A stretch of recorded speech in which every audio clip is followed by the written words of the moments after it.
श्रावण मासर शेष सोमवार सीधा सहयोग को अनुरोध करी दृश्य देखेबे जो भली भाव में श्रद्धालु माने आज पीठ भितर जो काउंडिया माने अछंती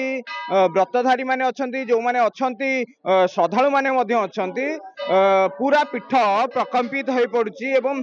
जने महादेव विषय रे जने श्रद्धालु अछंती टिके प्रतिक्रिया नै जिवा ए बेश आज काहे आज सोमवार रे आसीथिले जल लागी करिया को ए जो बेश धारण करछंती मो देवादिदेव महादेव को धवलेश्वर बाबा को बहुत भल पाए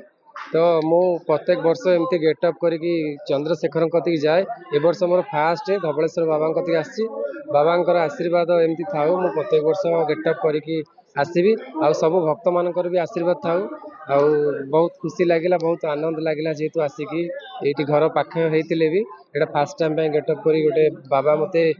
राति 4टार गोटे माने गोटे दृश्य मुझे देखिली तो बाबांकर आखि मो नाचे माने आखिरी सब खाली नाचिला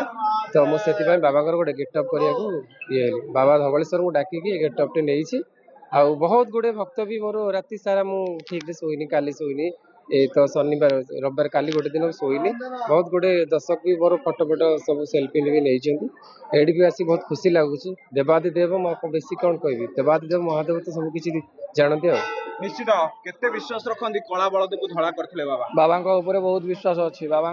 कला बलद को धड़ा कर देथिले एवं कष्ट दूर सब आमर दूर करिए बाबा कौन कहबे या कोइ आस्तिले जल लाइक करिया को भुवनेश्वर चौकी श्रेणी रु आस्तिलु हमर एटा शेष श्रावण मासर सोमवार तेणुकरी शेष श्रावण मासरे पानी अभिषेक कलु ठाकुर पाखे ठाकुर को आम मानसिक जो रुहे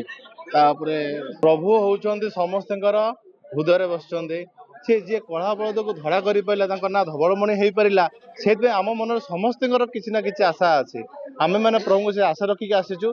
प्रभु आमर से भरोसा अच्छी प्रभु आमर कला बलद को धड़ा कला भाया आमर आशा पूर्ण करेंगे आप शुणुले पूजक अच्छा आज्ञा आज से प्रिय वेश बड़ सिंहर वेश एवं केते पहड़ खला गला कौन रही नीतिकांति आज जय बाबा धवलेश्वर पूजक श्री कीर्तिकांड पत्री आज हूँ 2026 मसीहा एवं श्रावण मासर शेष सोमवार चतुर्थ सोमवार बाबा धवलेश्वर पीठ में ना ना भिड़ कहीं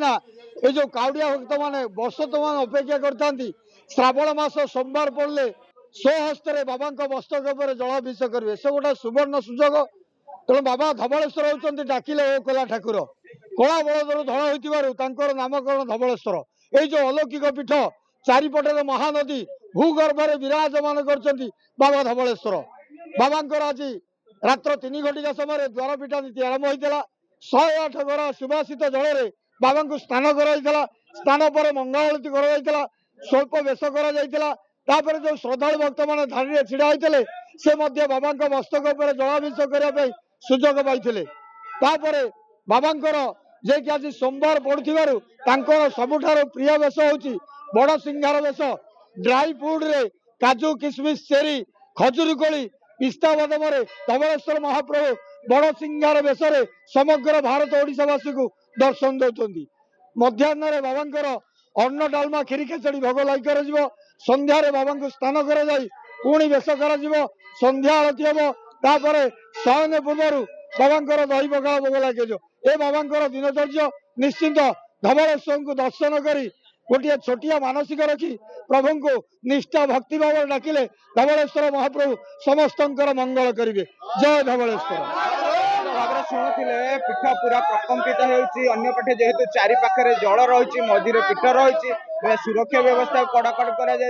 मोटामोटी भाव में ब्यारिकेड गोटे श्रृंखलित दर्शन बर्तमान सुधा जारी रही।